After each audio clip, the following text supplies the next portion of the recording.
What do you do, Dan? What do you do to promote your business offline? So I've done it all. That sounds a bit. I've done the speaking gigs. Some big ones actually. I've been flown around the world. Yeah. Where to? Czech Republic. I got flown to the Czech Republic. Right, did a speaking gig over there. It's an employer brand speaking gig, and there was a good 300, 400 people in the audience. It wasn't a small one, and I got paid for it. 5-star hotel. They couldn't understand the word I was saying because there was a translation bloke in the middle in a booth, and everyone was crowded around that. A man in the Czech Republic, and he was like, "I don't even understand what you're saying." Who is Rolf Harris? Who is this Rolf Harris? So I've done those. I've done. Obviously, Joe made the mistake of booking me to open the twice. Once in Birmingham where a lady walked out because I offended her that much, and once in Manchester. I've got a bit of a sweary podcast for you. It's by a very entertaining chap called Dan Kessel. And then I've also done. I've been to networking events. Came to the VAMO drinks, and done other bits and pieces. Lots and lots of podcasts. With mixed results, though. With mixed results, and I actually think, the vast majority of that activity has been unsuccessful. What would you? Yeah, probably because I've done it in the wrong places.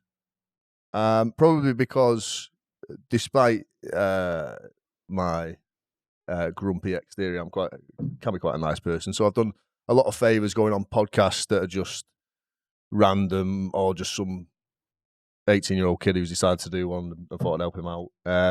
So there is a bit of that. So that's my own fault. But yeah, I think mixed results, and I think that's more to do with the event and the type of people you get there.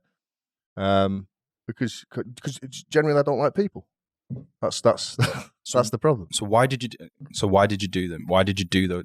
Presumably you seen some value in I did. Well, I'm a big believer in if you can do something completely different to anything else that's out there, then hopefully it'll get different results, right? So if I go to a speaking event that, and I speak like I speak and I swear and I make rude analogies, but there's a point and there's some value behind it, then hopefully I'll stand out to everyone else out there and it might bring me something in.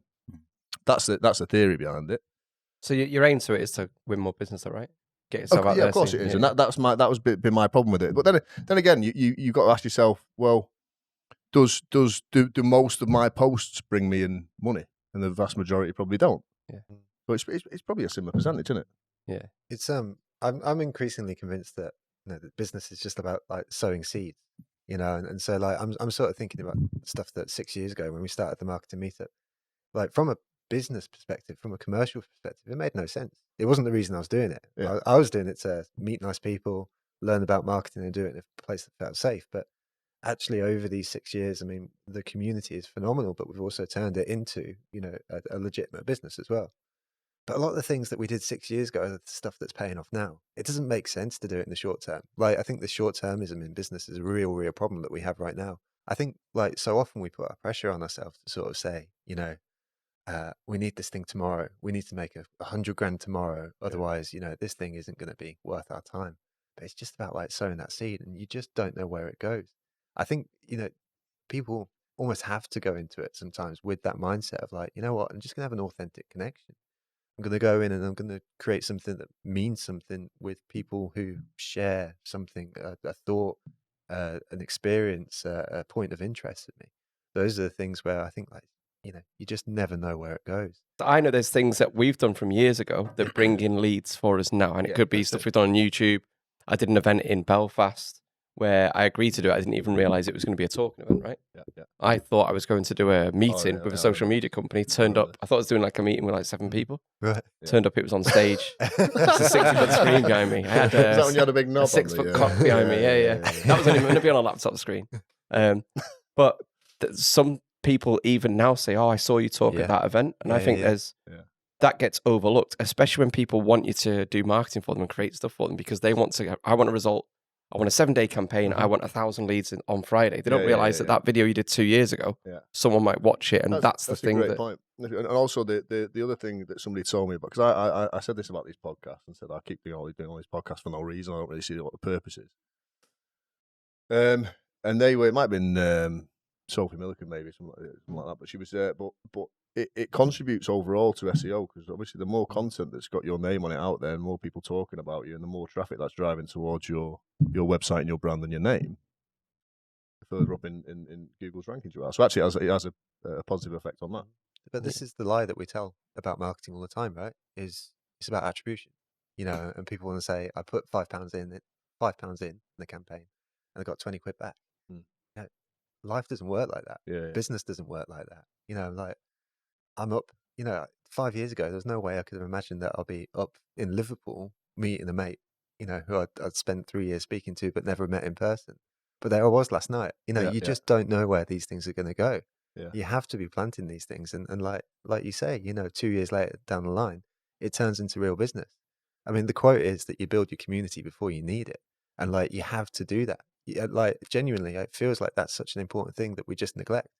And when it comes to these seismic shifts in stuff like the economy, and all of a sudden, every market condition changes, then you need things to fall back on. Yeah. That is your community. That is your contacts. It's just a bunch of people making it up together. And when we all make up this business thing together, then that's how we get better together. That's how we create value. So, it's I don't know. I just mine think does the opposite. It's the opposite effect. So I go into meetings and then they go, hang on, weren't you that guy who did that 4 years ago? I think sitting here, I imagine some of the audience will be looking at, particularly you, Mike and Dan, thinking, but you're super confident. No wonder you can go and do these speaking events. Yeah. What's the reality? I hate it. But see, my confidence, I mean, we were saying this before with me, my confidence is an act. So when I do a speaking event, I have to rehearse it. So I've got it nailed on. And it doesn't change. There's no improv there, because I don't particularly like doing it. And then afterwards, I don't hang around with the people there at the event, so I don't know how they felt about it. Or I go into a corner and have a pint, right? Because I think I don't know what you call it. Is it extroverted introvert, where you're an introvert but you've taught yourself to become an extrovert because in certain situations? So that's me. So I've only got a short battery and a short fuse for this sort of shit. So a speaking event, and then I'm burnt out. I'm done. So. I don't think it's about confidence. I think you can act confident, and I think you can learn to do it in a way that's performative. Thanks for watching the Views of My Own podcast. We're going to continue this chat over in our private Slack community, where we'll answer specific questions about your business, sales and marketing from the paid community. If you do want to join, you can sign up for free by clicking the link in the description. We do actually have regular in-person meetups, so if this is something you struggle with, it might be a great place to start. Thanks to Joe for joining us today. We'll include some links to the market meetup in the description below. And finally, if you did enjoy this chat, don't forget to like this episode of the podcast and subscribe to the channel and press that notification bell. See ya.